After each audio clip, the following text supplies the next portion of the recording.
प्यारे दोस्तों, क्या आप जानते हैं तारीख का सबसे अमीर तरीन इंसान कौन था? एक ऐसा शख्स जिसके खजानों की सिर्फ चाबियां उठाने के लिए ताकतवर मर्दों की पूरी जमात दरकार होती थी।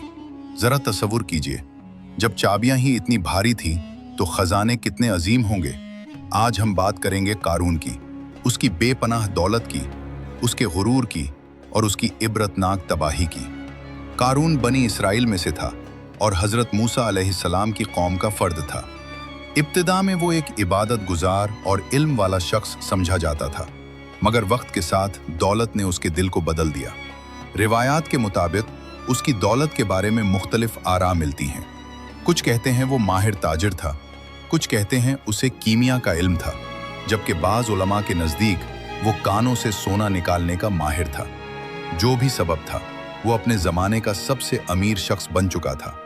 वो कीमती लिबास पहनता, सोने के दरवाज़ों वाला महल रखता और जब जुलूस के साथ निकलता तो लोग हैरत से उसे देखते रह जाते।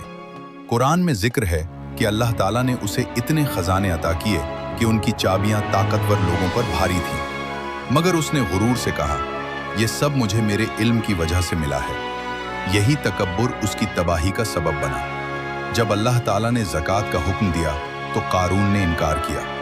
उसने हजरत मूसा अलैहिस्सलाम के खिलाफ साजिश की, मगर अल्लाह ने सच को जाहिर कर दिया और उसकी चाल नाकाम हो गई। उसके दिल में मजीद तकब्बुर और दुश्मनी बढ़ गई। फिर वो दिन आया जब कारून अपने खजानों के साथ शान और शौकत से निकला। लोग उसकी दौलत देखकर रश्क करने लगे और कहने लगे, काश हमें भी ऐसा नसीब मिलता। लेकिन अहले ईमान ने कहा कि अल्लाह का अज्र बेहतर और बाकी रहने वाला है। हजरत मूसा अलैहिस्सलाम ने उसे नसीहत की कि अल्लाह के दिए हुए माल पर गुरूर न करो, मगर उसने न सुना। बिलाखिर अल्लाह का फैसला आ पहुंचा। जमीन को हुक्म हुआ और कारून अपने खजानों समेत जमीन में धंस गया। न उसकी दौलत काम आई, न उसकी ताकत, न उसका गुरूर। जो लोग कल तक उस जैसा बनने की तमन्ना कर रहे थे, आज इबरत पकड़ रहे थे। कारून की कहानी हमें सिखाती है कि दौलत का असल मालिक अल्लाह है। तकब्बुर इंसान को तबाह कर देता है। माल अल्लाह की अमानत है, उसे उसकी राह में खर्च करना चाहिए। दुनिया की चमक दमक आर्जी है, असल कामयाबी आखिरत की कामयाबी है। आज भी हमारे मुआशरे में ऐसे लोग मौजूद हैं जो अपनी दौलत पर फख्र करते हैं, मगर याद रखें, जब अल्लाह पकड़ता है तो कोई बचाने वाला नहीं होता। दौलत कब्र तक साथ नहीं जाती, सिर्फ नेक आमाल साथ जाते हैं।